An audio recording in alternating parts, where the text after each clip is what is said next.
हिंदू नहीं है वो डीएनए की जांच करा लेगी, बाप की औलाद है कि नहीं वो। देश के प्रधानमंत्री का कहना था कि भारत में करोड़ों युवाओं को नौकरियां दी जाएंगी, लेकिन सोचिए ना नौकरी मिली, ना देश के युवाओं का भविष्य को संवार पाए।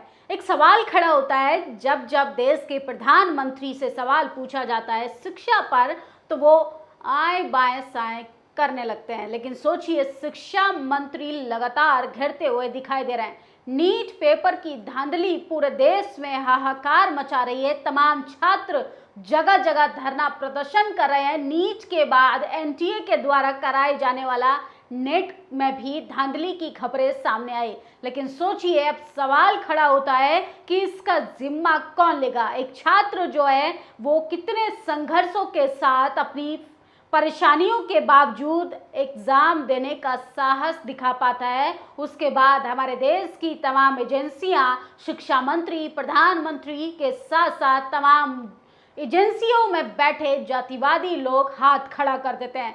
सोचिए, देश के शिक्षा मंत्री से सवाल पूछा जाता है नीट पर, तो वो साफ साफ हाथ खड़ा कर लेते हैं। लेकिन एक और शिक्षा मंत्री हैं जो कि डीएनए की बात करें, आदिवासियों के डीएनए पर सवाल खड़ा कर रहे हैं। जब उनसे सवाल पूछा जाता है नीट एग्जाम की धांधली पर, तो आदिवासियों के डीएनए पर सवाल खड़ा करते हैं। सोचिए, जब भारतीय जनता पार्टी से सवाल पूछा जाता है विकास पर, तो हिंदू मुसलमान, महंगाई पर सवाल पूछा जाता है तो पाकिस्तान, बेरोजगारी पर सवाल पूछा जाता है तो नेहरू जी पर पहुंच जाते हैं। लेकिन पिछले 10 सालों में भाजपा सरकार ने क्या विकास किया, उस पर बात नहीं करते, बहस नहीं करते, न सवालों का जवाब देना जरूरी समझते।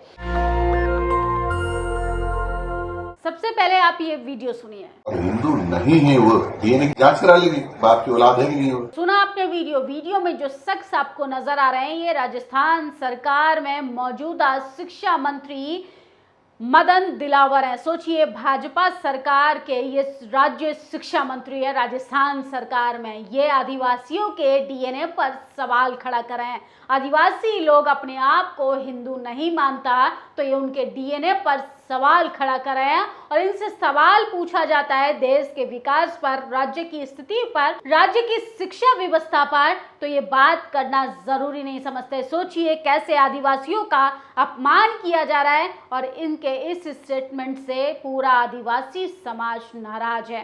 किस तरीके से आदिवासी समाज के डीएनए पर सवाल खड़ा किया जा रहा है। वो आदिवासी समाज जो इस देश के जल, जमीन, जंगल पर हुकूमत करता है, जो इस देश का मूल निवासी है, जो इस देश की संस्कृति विरासत को बचा कर रखता है, ये उसके डीएनए पर सवाल खड़ा करते हैं। यह है भाजपा सरकार का असली चाल, चरित्र और चेहरा। हंसराज मीना लिखते हैं, नीट परीक्षा में धांधली पर आप क्या कहना चाहते हैं? देश योगमय हो रहा है। पत्रकार ने सवाल पूछा नीट के एग्जाम पर, तो शिक्षा मंत्री का कहना है कि देश योग्य में हो रहा है, तो वो अपनी गलतियों पर पर्दा डालने का काम कर रहे हैं। पत्रकार ने पूछा, आदिवासी नेता हिंदू धर्म को नहीं मानते, इस पर आप क्या कहेंगे? मंत्री ने जवाब दिया, आदिवासी खुद को हिंदू नहीं मानते, उनका डीएनए चेक करवा लेंगे, उनके बाप की औलाद हैं या नहीं। ये मदन दिलावर हैं जो भाजपा सरकार के राज्य मंत्री हैं। सोचिए, किस तरीके से शिक्षा मंत्री का ये बेहुदा बयान पूरे आदिवासी समाज पर सवाल खड़ा कर रहा है, पूरे आदिवासी समाज का अपमान कर रहा है, जबकि इनके खिलाफ पूरे राजस्थान में धरना प्रदर्शन हो रहा है। सोशल मीडिया पर लोग विरोध जाहिर कर रहे हैं। बहुजन समाज जब जब अपनी प्रगति की बात करता है, तब तब भाजपा सरकार में चाहे केंद्र के मंत्री हो, चाहे राज्य के मंत्री हो, चाहे मामूली से प्रवक्ता क्यों ना हो, वो इसी तरीके से बहुजन समाज का, एसटी, एससी, ओबीसी, माइनॉरिटी लोगों का अपमान करते आए। राजस्थान के शिक्षा मंत्री मदन दिलावर जी ने आदिवासियों के डीएनए पर सवाल उठाया था। मंत्री को चुनौती देता हूं कि वह जयपुर के जवाहर सर्किल पर आए इन आदिवासियों लोगों का ब्लड टेस्ट करें और तथा बताएं कि ये लोग किस बाप की औलाद है, अन्यथा अपना इस्तीफा दें। तो लगातार भाजपा सरकार के ये राजस्थान के शिक्षा मंत्री, इनके इस्तीफे की मांग हो रही है। सोचिए, बेतुके बयान करना भाजपा की फितरत बन चुका है। एक ऐसे ही शख्स ने आज शपथ ली सदन के अंदर, जिन्होंने साफ साफ अपने शब्दों में कहा था कि मैं कुशवा, यादव और मुसलमान समाज का कोई भी काम नहीं करूंगा, लेकिन संविधान के आगे सबको घुटने टेकने ही पड़ते हैं। ऐसा ही होना था। मैं देवेश चंद्र ठाकुर शपथ लेता हूं कि कुशवा, यादव और मुसलमान का कोई काम नहीं करूंगा। मैं देवेश चंद्र ठाकुर कुल देवता की शपथ लेता हूं। मैं अपने दिली जातीय विचारों के प्रति सच्ची श्रद्धा और निष्ठा रखूंगा। मैं संसदीय कर्तव्यों, परंपराओं, सामाजिक एकता, सांप्रदायिकता के साथ पूरे ईमानदारीता से काम करूंगा। मैं संसद सदस्य के रूप में अपने कर्तव्यों का जन्मजात से श्रद्धा पूर्वक काम करूंगा। किसी गरीब, शूद्रों में कोई भी भेदभाव नहीं करूंगा। सोचिए, ये वही देवेश चंद्र ठाकुर हैं जिन्होंने साफ साफ कुछ दिन पहले स्टेटमेंट दिया था कि मैं मुसलमानों का, यादव समाज का, कुशवा समाज का कोई भी काम नहीं करूंगा। तो कहीं ना कहीं अब बहुजन समाज का सामाजिक और राजनीतिक वर्चस्व बढ़ता हुआ दिखाई दे रहा है, जिसकी वजह से राजनीति पे गहरी चोट हो रही है। और ये तस्वीर देखिए, इस तस्वीर में जो शख्स आपको ऊंट के ऊपर बैठते हुए नजर आ रहे हैं, ये राजस्थान के बांसवाड़ा डूंगरपुर के नए सांसद राजकुमार राउत हैं। सोचिए, ऊंट पर सवार होकर संसद पहुंचे डूंगरपुर बांसवाड़ा के सांसद राजकुमार राउत। राजस्थान के शिक्षा मंत्री के इस्तीफे को लेकर तमाम लोग सड़कों पर हैं। जो आदिवासी नेता खुद को हिंदू नहीं मानते, उनके डीएनए चेक करवा लेंगे ये अपने बाप की औलाद हैं या नहीं। मदन दिलावर शिक्षा मंत्री है राजस्थान सरकार में, और सोचिए, इनके बयान से आदिवासी समाज काफी ज्यादा नाराज है। ऐसे बयान देकर शायद ये फेमस होना चाहते हैं, क्योंकि कहीं ना कहीं ये बहुजनों का अपमान करना इनके ही शायद डीएनए में है, और ये आदिवासी के डीएनए पर सवाल खड़ा कर रहे हैं। आदिवासियों पर हिंदू विवाह अधिनियम 1955 लागू नहीं होता, हिंदू उत्तराधिकारी अधिनियम 1956 लागू नहीं होता, हिंदू दत्तकर्ता व भरण पोषण अधिनियम 1956 की धारा लागू नहीं होती। फिर कैसे वो हिंदू माने? सोचिए, देश के प्रधानमंत्री नए नए कानून लाकर बहुजन समाज के लोगों की आरक्षण को कैसे खत्म कर रहे हैं, और ऐसे शिक्षा मंत्री आदिवासियों के डीएनए पर सवाल खड़ा कर रहे हैं। ये राजस्थान में शिक्षा मंत्री मदन दिलावर हैं।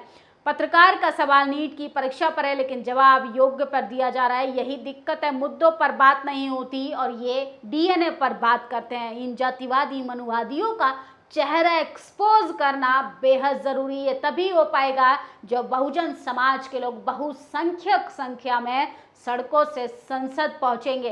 भारत आदिवासी पार्टी के बांसवाड़ा डूंगरपुर के नवनिर्वाचित सांसद श्रीमान राजकुमार जी राउत आज अलग अंदाज में शपथ लेने संसद पहुंचे। सोचिए, किस तरीके से आदिवासी समाज अपने कल्चर के साथ, अपनी संस्कृति के साथ सदन के अंदर पहुंच रहा है। और सोचिए, जातिवाद जिनको खत्म होता हुआ दिखाई देता है, वो चाहे सड़कों से लेके सदन के अंदर तक देखे, जातिवाद अपनी चरम सीमा पर है। किस तरीके से बिग बॉस में जाने वाली बहुजन बेटी शिवानी को बिग बॉस से बाहर कर दिया गया। पूरे देश से अपील है कि आप बहुजन समाज की बेटी को अगर जिताना चाहते हैं, आगे बढ़ाना चाहते हैं, तो उनको सबसे ज़्यादा वोट दीजिए।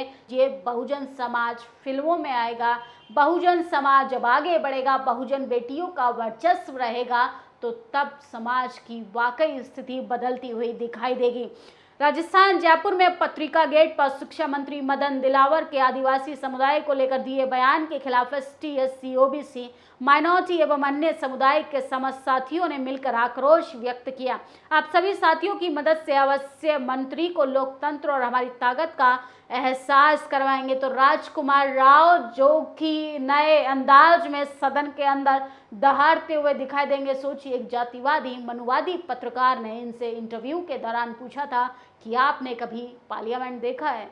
आप पार्लियामेंट जाकर क्या काम करेंगे, आपको मालूम है? तो उन्हीं को, ऐसे जातिवादी मनुवादी पत्रकारों को जवाब मिल गया है। और 2 बार के विधायक और पहली बार चुने जाने वाले संसद में आदिवासी समाज से आने वाले राजकुमार राव इस बार मनुवादियों को जमकर लताड़ने वाले हैं।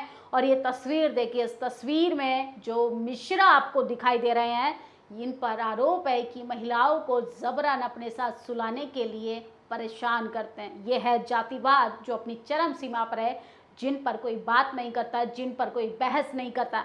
ये है आगरा का दरोगा दुर्गेश मिश्रा। इस पर महिला दरोगा ने आरोप लगाया, ये ऑफिस में बैठा कर अश्लील हरकत करता है, जबरन किस करने की कोशिश करता है, कमरे में सोने को बुलाता है, शादी भी नहीं करने दे रहा है और इसे निलंबित कर दिया है। समझिए, ऐसे में महिलाएं कहाँ सुरक्षित रहेंगी? अपने ही थाने में मौजूदा महिला दरोगा को किस तरीके से जातिवादी दुर्गेश नाम का ये मिश्रा किस तरीके से परेशान कर रहा है, तो इससे अंदाजा लगाइए कि बहुजन समाज के लोगों के लिए नौकरी करना कितना मुश्किल होता है, चाहे वो महिला ही क्यों ना हो। महिलाओं का जातीय आधार पर कितना शोषण किया जाता है और देश के प्रधानमंत्री से लेके राज्य का एक शिक्षा मंत्री तक आदिवासियों के डीएनए पर सवाल उठाता है, बहुजन समाज के डीएनए पर सवाल उठाते हैं। अरे बहुजन समाज तो यहाँ का मूल निवासी है।